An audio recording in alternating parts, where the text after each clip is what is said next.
ازيكم يا حبايب قلبي، عاملين ايه؟ صباحكم معطر بذكر الله، والصلاة والسلام عليك يا حبيبي يا رسول الله. قصتنا النهاردة يا حبايب قلبي عن تعليم أطفالنا الصيام وتعودهم عليه. إن احنا ناخد أطفالنا بالتدريج ونكلمهم بصورة مرحة، إن الشهر الكريم ده هو شهر الخير، شهر الصبر، شهر الانضباط، شهر القوة.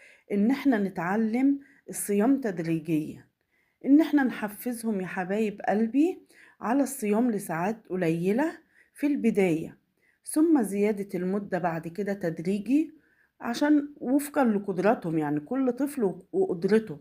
يعني مثلا ايه، في طفل يقدر يصوم من الفجر لحد الظهر، وفي طفل تاني يفضل لحد العصر.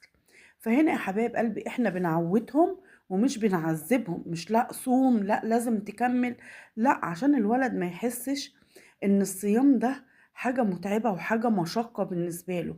لا، احنا نخليها حاجة جميلة ونعملها لهم بحب.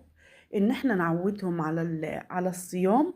ممكن نعمل لهم جدول بالتلاتين يوم، اللي هو مثلا صمت النهاردة انت ليك مكافأة كذا، ونعمل علامة صح قدام اليوم اللي هو كمل فيه الصيام.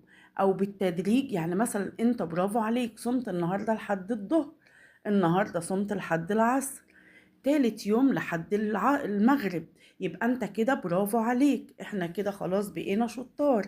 ما ناخدهاش يا حبايبي بمشقة على الأطفال، علشان برضو ما يتعبوش ويزهقوا ويملوا.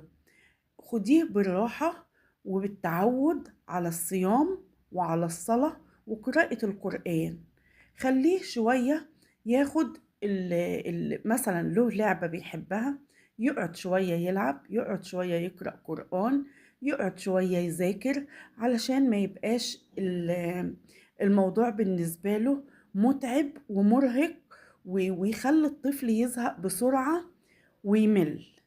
وإن احنا نحرص على توضيح الصيام للأطفال بطريقة مبسطة. ازاي يا حبايبي؟ إن هو الصيام بيعزز الصحة والشعور بالامتنان ومساعدة الفقراء، كما إن هو بيوفر برضه توفير وجبات إن احنا نقدر نساعد بيها الفقراء. يعني خلوهم عندهم حس من صغرهم على الخيرات دي، عشان لما يكبروا يتعودوا عليها. وفي الجدول ده اللي احنا هنعمله نخلي فيه مكافآت. انت النهاردة صمت يا بطل او يا بطلة لابني او بنتي، صمتي لحد مثلا الظهر، انت كده برافو عليكي، انت كده ليكي حاجة معينة هي بتحبها، انا هكافئك بيها. هعمل لك اكلة بتحبيها وتعالي يلا نعملها سوا في المطبخ. بتحبي اي حاجة انت عارفة بنتك هي بتحبي ايه واعملها لها، منها انها تبقى فرحانة ومبسوطة وتتشجع اكتر. ويا رب يجعله رمضان سعيد علينا وعلى أولادنا وعليكم يا حبايب قلبي وعلى أولادكم وكل حبايبكم.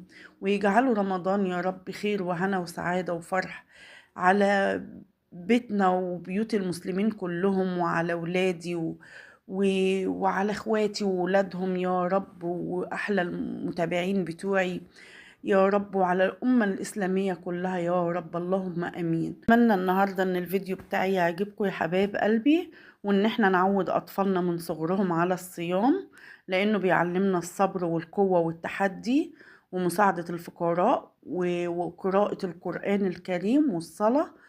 ويا رب كده أشوفكم على خير في فيديو جديد إن شاء الله، والسلام عليكم ورحمة الله وبركاته.